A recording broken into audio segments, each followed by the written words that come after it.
मिलत नइखे छूटी हरे कैसे झूठी छोड़ी कैसे ड्यूटी बताव धनिया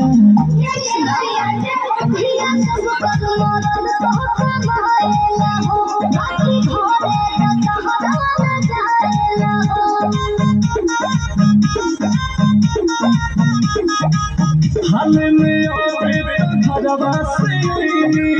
होके दरानी तो मेरी ना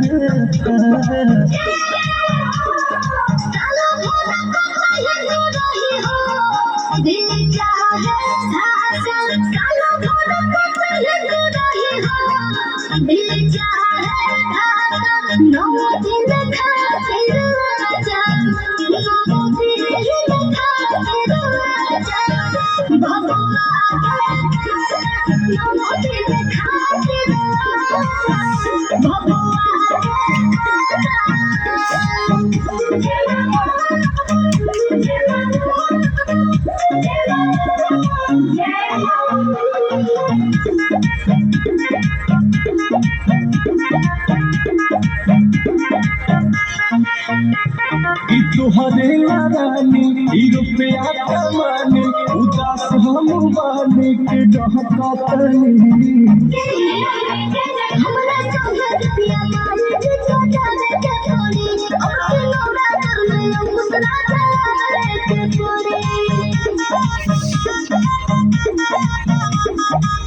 जानिला धन जदि मना करेला हो जाऊ पोस पतू खा